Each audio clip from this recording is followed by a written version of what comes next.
And we are live right now on KEXP. Yes, indeed. And we're live in Oakland, California at 25th Street recording right now. Before me in this beautiful studio is Oakland's own Marbled Eye. What's up, y'all? Hey, how's it going? Thanks for being here. And they got some music for us live on KEXP.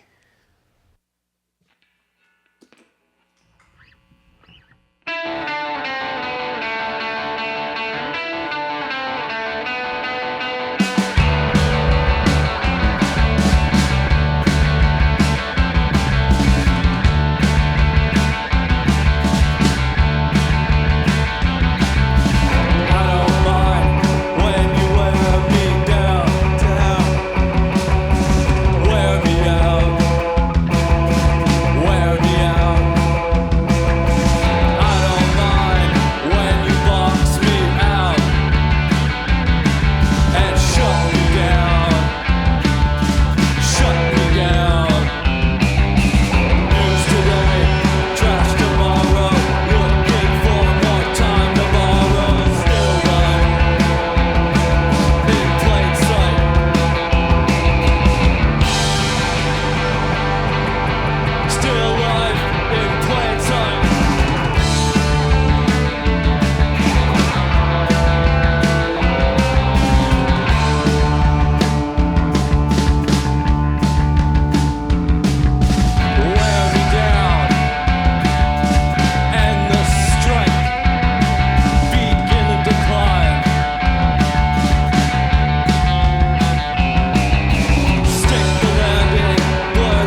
Yes, Oakland's own Marbled Eye, live on KEXP. What's up, y'all? How's it going? Excellent. Thanks for being here. Thanks for having us. Absolutely. You just Thank heard you. Curtain. That was from, 2018's Leisure LP. And See It Too, that's from their latest Read the Air, came out last year. Former, which was on the self-titled EP, the reissue that came out last year, right? Yeah. And Tonight and Wear Me Down, both from Read the Air. Now, I was thinking, since your latest album was 2024 and your self-titled, it originally came out almost a decade ago, or reissued last year. What's kind of the difference? What's the scene that you guys came into here? And what's the scene as it looks like these days? Yeah, I think like when we first started, we were kind of bonding over kind of like garage punk. Yeah. And, more like hardcore music. So I think the older songs are like a little faster, a little grimier. And obviously, the newer stuff is a little slower, more mid-tempo. Mm-hmm. But yeah, I don't know. We liked playing those songs, and we thought it'd be a good time to like re-release them all in one compilation. So kind of. We were meeting in worked grimier out. places too. Okay. DIY warehouses and spaces and shows like that too. Have those spaces, are there less of them? Yes. Oh, man. I mean, yeah. Worldwide. Yeah. Yeah, I think the last time we were on KEXP was like right after the Ghost Ship fire. So Yeah. from then to now, there's definitely a lot less spaces, but we're trying people out here. So definitely a strong DIY community that we're stoked to be a part of and help out with. Absolutely. Absolutely one of the, to me, most amazing music scenes in the world, known for so many different things. In fact, when I was looking at you guys' stuff the other day, a couple things I noticed. Tell me if these stand out. One, Guinness. Oh my Okay, goodness. that rings a bell. Hell yes. I noticed my that right goodness. away in the video. I was like, that's Guinness. My guy's right here, clearly. Two, happy belated birthday. Oh my God, thank you. And I caught an Andre Nicotina reference on an IG post for your birthday. And Oh, I yeah. said, these are some real Bay Area boys right here. I saw you were playing that earlier, right? Yeah, before we you That's caught that. We why. caught that. Yeah. We heard Yeah, that. okay, was say great. that. We're like, That was for y'all. Larry's Yeah. got this. Yeah. Thank you. How, I just think that's so interesting that you guys can be in coming out of these DIY spaces, doing what you do, fast and back garage punk and, kind of more rhythmic stuff. But you got a basis in knowledge of Bay Area rap and stuff. That's the kind of fluency I always admire. How does that translate for y'all? I think it's just kind of like taking inspiration from different facets of different, types of music. You can't always pull from like the garage punk greats or whatever. It's true. Like we usually find inspiration from honestly like a rap song or something. Sometimes, Nice. like that rhythm felt right. Let's Yeah. try to do what we can with that kind of thing. Yeah, we all grew up in the Bay too, so it's like we all grew up on Bay Area rap, Right. pretty heavy, I would say. Yeah. Also, like Alex runs a Lower Grand radio station here. It's like a community-based station here. Oh, and word. It focuses a lot on like electronic music, so I feel Shout like that's out. always good. But maybe I'll let him. If I'm not explain a little mistaken, more. I went by Lower Grand last time we were down here. Yes, yes. Yeah. I forgot about that, but Yeah. now I'm Yeah. remembering. Right, totally. Yeah. Right on. Shout out to Lower Grand. It's our studio. Yeah. Nice. KEXP Lower Grand Radio. Thank Hey, you. hey. Thank you for having us. Man, most definitely. Yeah. Yeah, I was curious, what are you guys playing in the van? What keeps you sane when you're moving around? Electronic music, honestly, to stay awake, crush those miles, I guess. Absolutely. What else? What's I was UK, actually, UK watching- pirate radio adverts and old stuff from the 90s with just unbeatable energy. Okay, I'm gonna need that YouTube link or whatever however you're listening to that. I need that in my life. I was watching some videos actually of JRCG that you just did Oh, man. not too long ago. One of my They're- favorite bands, They're incredible. So Incredible, shouts yeah. out to them. most definitely. Yeah, we did a couple shows with them recently, and that record has been in heavy rotation for me too. I Yeah. really like that record. It's a monster. Yeah. Right on. And Read the Air, that was the first record after a little bit of that industry standard COVID hiatus. I feel like we're getting so many records that were made as either a response to, kind of coming out of, or made during that time. What did that break, and what did that kind of reshaping of our personal realities look like for Marbled Eye? For me personally, touring and working and trying to grind it out in the Bay was getting pretty tough. So Yeah. like a lot of people as heavy as that time was, we took some time to kind of reset our personal lives a little bit. So for me, I was just like in the redwood groves around here, like Nice. a lot, just thinking about stuff and kind of healing up a little bit. But I couldn't do anything creative. I had to. yeah, I had to really condition myself to get back to playing music, and it was I just didn't do anything creative. I felt kind of the opposite way, where I was just like in the garage making demos constantly, and it was like a nice not having to think about work and stuff like that. Kind of freed up Heard you. some of that stuff, you know. For sure. Well, what do you guys got going next? I know you're moving around. I know you got a show at the Knockout next month. Yeah, it's kind of like our tour kickoff, because we're going to Australia for the first time in March. Excellent. So that's kind of our big plan this year. If you're out there, come say what's up. Aussies tap in. Yeah. yeah. Right on. Anything you want to plug? You got any of those dates? I'm curious. The Knockout show in SF is March 14th, and then we're leaving on I think it's like the 20th to the 30th, Right something on. like that. Yeah. Safe travels. If you go in the water, watch your ankles. Shark activity unparalleled. Don't you know what want I'm to saying? step on anything. Yeah. Well, you got to square up. Lower Grand That's right. Radio Square 10-year. up with the Have to kangaroo. give a shout out April 10th, 11th, and 12th. Very nice. Love it. Marbled Eye, thank you guys for coming through, dropping some heavy music on us. I appreciate y'all. Keep it trucking, man. Safe travels. Thank you for having Thanks us. for having us. Absolutely. It was fun. KEXP, KEXP.org. You make sessions like this happen every day. Thank you for your support and your belief. Now's the time. Make a gift. Go like, subscribe. However, show up. Go to KEXP.org. Go to the YouTube. Thank you for all that you do. KEXP, KEXP.org. Discover new music at listener-powered KEXP.org.